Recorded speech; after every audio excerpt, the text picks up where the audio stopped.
Your less than essential question is, how do we multiply three factors to find a product? Remember, a factor is a number being multiplied. We've been working with two factors, and now we're moving on to three factors. And again, we're finding a product or an answer to a multiplication problem. So this is what a problem looks like with three factors. We have three digits being multiplied, 3, 4, and 8. You learned about the associative property of multiplication. It says that you can change the order of factors and the product will be the same.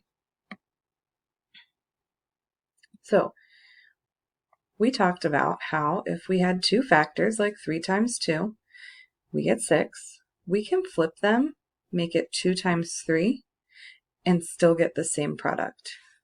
Well, when we have three factors, it's the same thing. So 2 times 5, I could do that first. 2 times 5 is 10.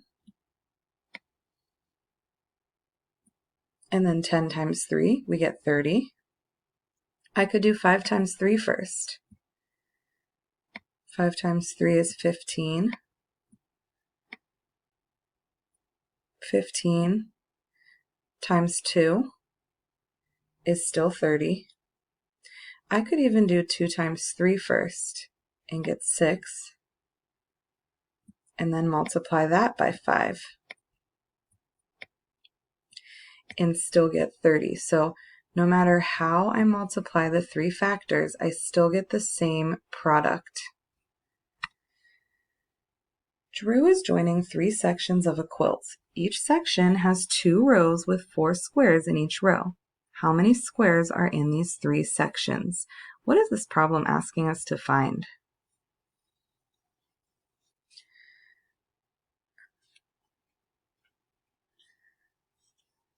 Okay, so it's asking us to find how many squares are in the 3 sections.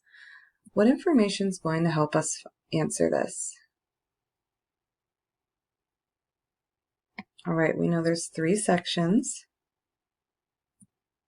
1, 2, 3. 2 rows in each section. 1, 2 in section 1, 1, 2, and 1, 2.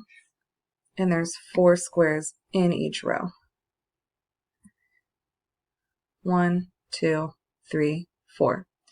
So we're multiplying 3, 1, 2, 3, times 2, 1, 2, times 4, 1, 2, 3, 4. There's a few different ways we can do this. We could do 3 times 2, and then multiply that by 4. Or we could do 2 times 4 first, and multiply that by 3. So 3 times 2 is 6, and then 6 times 4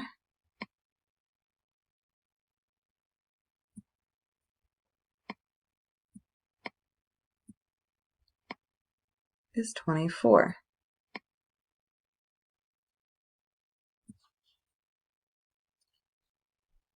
We could also do 2 times 4, which is 8, and then 3 times 8, which is also 24.